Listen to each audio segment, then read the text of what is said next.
joining us from the All Eagles show, who does such a great job, my man, Bo Wulf. Hello, Bo. Good morning. What's up, Gus? So I'm dying to know, like, all little nuance of what I know it doesn't mean anything, but it's a great excuse to talk about what's ahead. You know, we're 91 days from the start of the NFL season. Fletcher Cox, 91. Yeah, that's right. That's right. Very good. I like that. So give me stuff that stood out yesterday. You know, yesterday I was watching the secondary very closely, and it started before practice when in that press conference, Nick Sirianni hinted and came out and said that, we might see James Bradberry working at safety. He sort of compared him to Charles Woodson and guys who have moved from corner to safety over the years. Now, heading into minicamp, we didn't see James Bradberry during OTAs. I think we have the expectation that he's not going to be on this team in 2024. They drafted Quinyon Mitchell. They drafted Cooper DeJean. They've got Keely Ringo in the pipeline. James Bradberry obviously had a down year last year. My expectation has been that they would wait and see if they can get some compensation for him, probably wait until training camp, see if anybody suffers an injury, and then they can get a little bit of cap relief for that contract. So it was interesting for Sirianni to say that he would be working at safety yesterday. They obviously have some need for depth at that position. You've got C.J. Gardner-Johnson and Reed Blankenship set as the starters. Avonte Maddox has been working there as a backup over the course of the past couple of weeks. But other than that, there is an opportunity. That is a place where Bradberry could get on the field. And then right at the start of practice, Bradberry sort of walks off the field with a trainer, suffered some kind of minor injury. And so we didn't get to see him. And I don't know if that was obfuscation or it's like, you're just hiding him, or, if it was a significant thing and they had to sort of adjust from there. But all of that is to say, like, the James Bradberry surprise, the unveiling of what it was he was going to be this spring sort of fizzled out. We didn't get to see that. However, we did see, you saw Darius Slay on the outside with Keely Ringo. And Keely Ringo yesterday looked really good. And I think Keely Ringo is an interesting player for this team because I would still expect that Quinyon Mitchell is the front runner to be the starter week one opposite Darius Slay. But if it's not him, Isaiah Rodgers has had a very good spring, but Keely Ringo is the guy who makes more sense to me.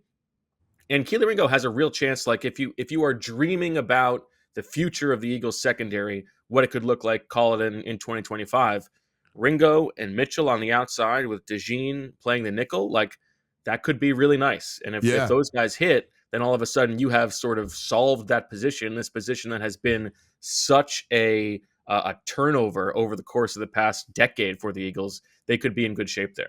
I liked Ringo. By the way, the big story, Bo Wulf, Eagles minicamp, presented by TrueMark Financial Credit Union. Check out TrueMark.com/PHLY. Stop in your local branch to learn more about the credit union difference at TrueMark Financial. I loved Ringo. I remember going, I thought that was a really good value pick and thinking, you know what, that he could pay off. And I kept wondering, I know he's been a bit of work in progress, a little bit of in that sense, but I'm glad you're bringing him up because I still like him. I still think he can pan out for them. Well, it was interesting, last year, it was the top of the fourth round. They traded a future third-round pick for Ringo, which is not usually the way that Howie Roseman operates. Yeah. So it tells you that they had him pretty high up on their board. And, he had an up and like last summer, he did not look great. He was behind some of the other guys like Eli Ricks, just in the way that they were playing last summer. But then you saw him get on the field midway through the season, and it was clear that he had made some strides behind the scenes. And the really nice thing about Keely Ringo, and part of why you can really talk yourself into that investment last year, is he's so young. I mean, he's younger than Quinyon Mitchell. He's like the fourth or fifth youngest guy on the team still as a second-year player. And so, like, if you're just thinking long-term what this guy can turn into, there was a play yesterday where A.J. Brown, it's a catch, right? Jalen Hurts hits A.J. Brown on the sideline.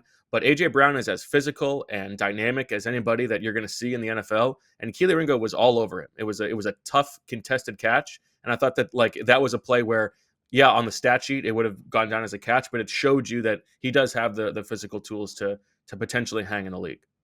All right, so let's look at the defensive front. What are you seeing there? And talk about Jordan Davis coming in. Apparently, is in better shape. Yeah, I mean, the truth is, in these camps, the guys called it they're in pajamas, right? The coaches say, like, you can't Yeah. really see anything from the defensive line or most of the offensive line aside from just where they're lining up depth Yep. chart wise. However, talking to the coaches and talking to Jordan Davis, it's clear that being in better shape is his number one priority this offseason, both his and the team's for him. And it is an important thing because there is a bit of a tension between Vic Fangio's history and Howie Roseman's history in terms of how much they rotate the defensive linemen. And we saw that last year, like Josh Sweat and Hassan Reddick and Fletcher Cox were playing more snaps than they had ever played. And the second half of the season, Josh Sweat totally fell off a cliff, right? He no sacks in the last 8 games of the season. However, Vic Fangio has very much leaned on his best players in the past. Christian Wilkins last year, who would be the Jalen Carter comp this year, Oh yeah.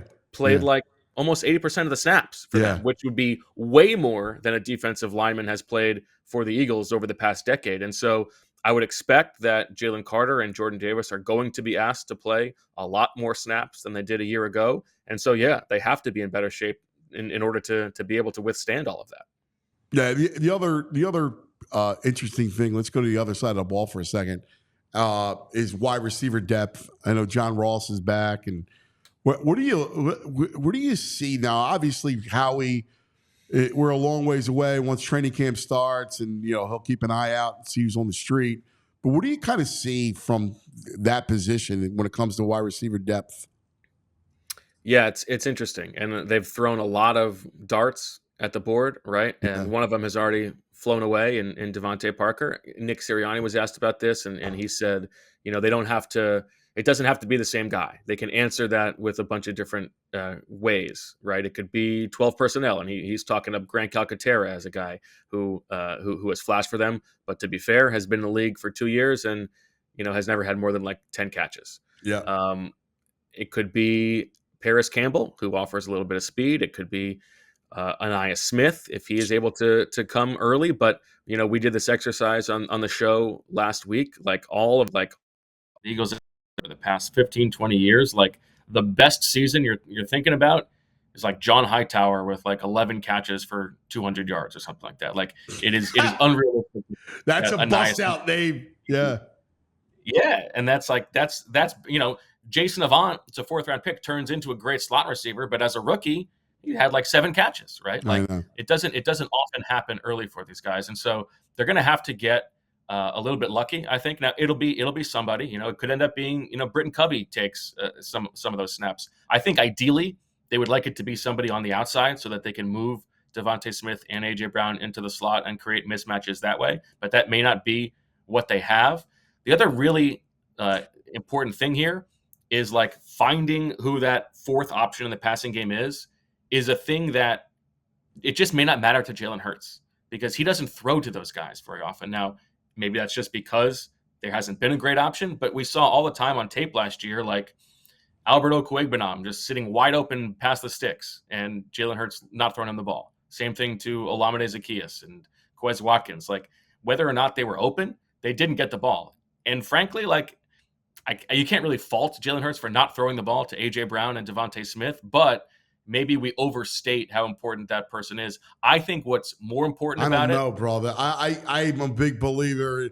Like I'm with you, and I actually think the most important thing about it. Jordan Love did with the Packers, right? Like they have totally an array of receivers, right? And spreading the ball around, especially when secondaries are going to roll coverages. Like that's very real when it comes to Devontae. Now you're built well because of Goddard and Barkley out of the backfield, but still, like you're talking about a spot he should be able to sit down in space and get you 8 yards every time. I agree. And even with Barkley, Jalen Hurts has not thrown the ball to running backs a ton in the past. And so that's going to be something that he has to prove. I actually think the biggest problem with it is not even who is it going to be when everybody's healthy. It's Devontae Smith and A.J. Brown have been very healthy over the past 2 years. A.J. Brown had some injury issues in Tennessee. At some point, that's not going to continue, whether it's short term or medium term or long term. It's the and they're going to NFL, need somebody who can step in those situations that they can count on. And I don't know that they have that at the moment. This portion of the show brought to you by the Bet Park Sportsbook Casino app. It's funny because what's the vibe around Jalen? Because we saw great Jalen 2 years ago. We saw spotty Jalen last year. We all give him the benefit of the doubt when it comes to the OC and the issues. He's going to be really interesting to watch because you're right, man. When you talk about spreading the ball around and seeing it, this is a big deal for him. You got a new OC. You got a new piece of this offense for him. What's the vibe around Jalen?